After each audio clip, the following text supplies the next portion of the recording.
12 जून 2025 का दिन दोपहर का वक्त था। अहमदाबाद हवाई अड्डे से एयर इंडिया की फ्लाइट एयर इंडिया 171 लंदन के लिए रवाना हुई। सब कुछ सामान्य लग रहा था, लेकिन किसी को क्या पता था कि ये उड़ान अपने गंतव्य तक कभी नहीं पहुंचेगी। दोपहर 1:38 पर मात्र 5 मिनट की उड़ान के बाद वह विमान शहर के ही एक रिहायशी क्षेत्र मेघानी नगर में दुर्घटनाग्रस्त हो गया। विमान में सवार थे 230 यात्री और 12 चालक दल के सदस्य। उनमें से कई पहली बार विदेश यात्रा पर निकले थे। कोई अपनों से मिलने जा रहा था तो कोई सपनों की तलाश में, और कुछ ही क्षणों में वो सब कुछ राख हो गया। विमान में बैठे कैप्टन सुमित सभरवाल, जिनके पास 8,200 घंटे से भी ज्यादा का अनुभव था, और उनके सह पायलट क्लाइव कुंदर, जिनका भविष्य अभी पूरी तरह खुला भी नहीं था, वे दोनों भी इस हादसे में मारे गए। टेक ऑफ के तुरंत बाद ही पायलट ने मे डे कॉल दी, यानी आपातकाल की पुकार। उसके बाद सब कुछ शांत हो गया, जैसे आसमान खुद मौन हो गया हो। और फिर मेघानी नगर की गलियों में वो जलता हुआ धुआं, चीखे और खामोश हो चुके मोबाइल फोन्स, बस यही बाकी रह गया। दोस्तों, यह सिर्फ एक तकनीकी त्रुटि नहीं थी,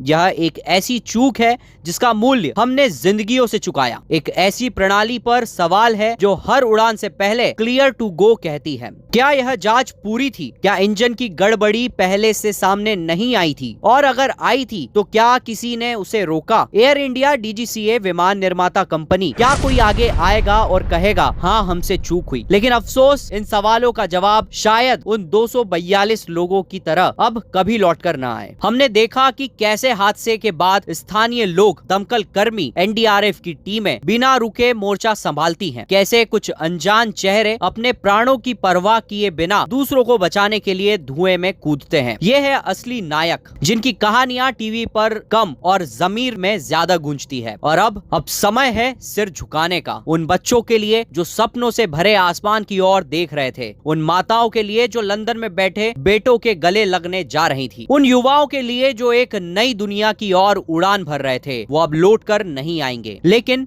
क्या हम इतने कमजोर हैं कि इस हादसे को भी भूल जाएं? क्या हम फिर से किसी अगली उड़ान पर वही लापरवाही, वही चुप्पी देखेंगे? आज जरूरत है एक वादा करने की, वादा कि हम अब हर जान की कीमत समझेंगे, वादा कि हर उड़ान सिर्फ उड़ान नहीं, एक जिम्मेदारी होगी, वादा कि हर सिस्टम, हर चूक, हर चुप्पी अब जवाबदेही होगी। यह हादसा हमें सिर्फ रुला कर नहीं गया, यह हमें जगा गया है। अंत में मैं उन सभी दिवंगत आत्माओं को श्रद्धांजलि अर्पित करता हूँ, जिनका जीवन इस त्रासदी में समाप्त हो गया। उनकी यादें हमेशा हमारे साथ रहेंगी, उनकी मुस्कुराहटें अब हमारे ज़मीर की आवाज बन जाएंगी। ईश्वर उन सब की आत्मा को शांति दे और हमें इतनी शक्ति दे कि हम उनकी मृत्यु को व्यर्थ न जाने दें।